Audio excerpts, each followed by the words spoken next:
tumatawag siya sa, kunyari, 9 million. Tapos, yun na nga, pumapayag ako ng 9 million sa akin, pero siya na para sa mga capital gains. Kasi pwede ba naman lakarin yan? Ikaw na maglalakad lahat.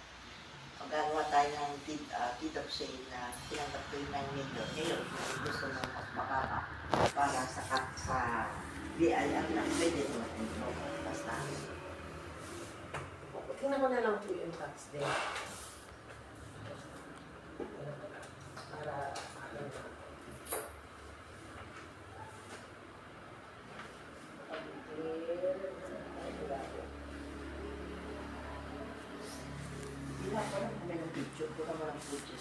Ano first name mo? Ito po, 1.122. Sa tumalo. So, parang lagyan natin sa 1.3. 1.3. Naka-declare po siya sa 1.3.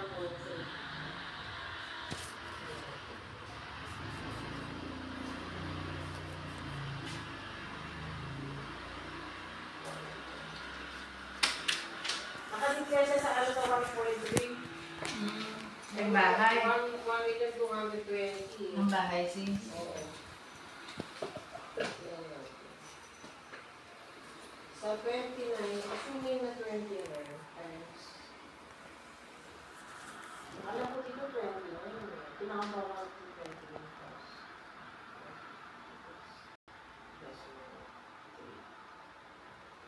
36. 6. Okay. Galbos ko. Pwede na 6. Very close to ano. 13. Ay, sorry. Thank you po. Very close. Alam mo, delikado pag masyadong dineclare mo ng very close. Oo, kailangan. Eh, dapat at least 1 Mga million seven. above. Na?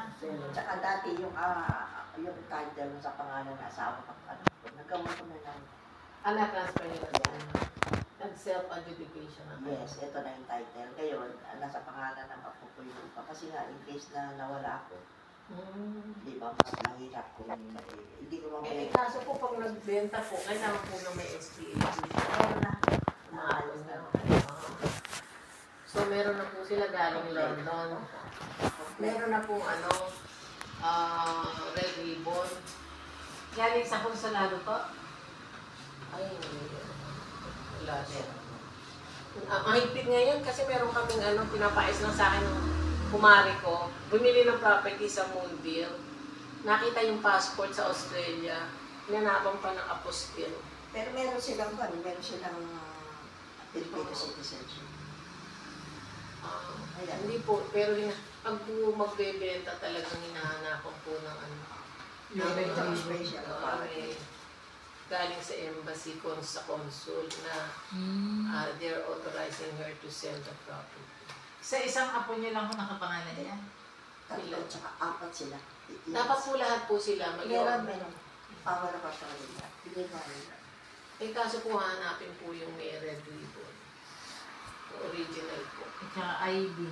ID. Nandito rin yung mga IC. Okay. Pwede. Ano ko kasi siya eh. Maglalaki po. May opisina po si sister. Dahil nakita sila. Yan po talaga ang business niya. Okay. Built-in cell. Tsaka, grabe mo ngayon ang BIR. Opo. Mas magaling mag-transact ng panahon ni Duterte kasi. Di lalo na ng panahon ko. Oo, walang problema. Ewan ko ba? Nag-awang ko pa nga na Pahirap ng kasi pahirap. meron akong bahay sa Mono, din nakalipat ako din ako nagbayad ng capital gain. Kasi sabi nila, pagka ikaw ay nagbenta ng bahay, nagpagawa ko ulit ng bahay, wala kang babayaran capital gain. Hindi ako nagbayad, hindi ako nagbayad. BIR, galing sa BIR, siguro ano ko. Okay. Sabi nila, applicable after 5 may expiration. Expired na yun, tagal na yun. Kailangan makuha ng Kasi po meron silang Pagawa natin po kayo yung red ribbon. Magawa na po kayo doon ng special park attorney. Ayan, ito, okay naman po ito. Kaya lang po, magagaling po dapat sa sa doon. country of ano po nila. Sila magpapagawa. Residence. Opo. Ako. Kailangan po. Na ino-authorize kayo. Tapos kayo din, may firma din kayo na nagko-conform kayo. Hindi po pwede yung ganyan eh. Mahigpit po ngayon. Opo. Kailangan po na merong red ribbon, tapos may seal ng Galing sa UK. Ng embassy. sponsor sa embassy. Galing po sa So sila consul. magpapagawa ng May power apostille po. tapos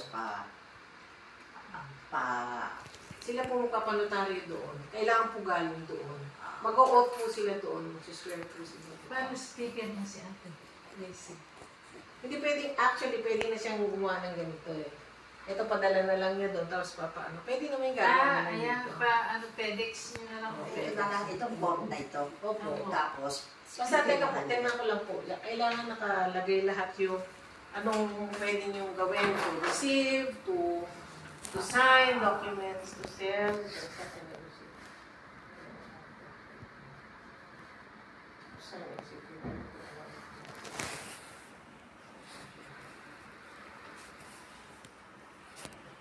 Ay, wala po nakalagay dito na ano, to receive payment. Ilagay niyo po yun. Idagdag niyo po na to receive money, ganyan, as payment for the, ano. Tapos, nakaspecify po dapat yung TCT number, ganyan. Pertaining to the sale of the property located at with TCT number, so and so. Ganyan po. Ano kung gumawa niyan, attorney niya?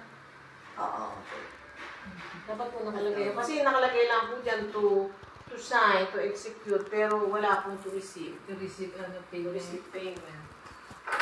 Para to authorize you, giving you full authority. At ang ilagay niyo po niya irrevocable. Irrevocable,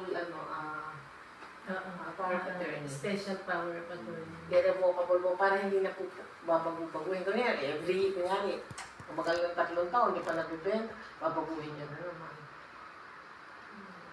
Kaya maganda i-revocable. Yes.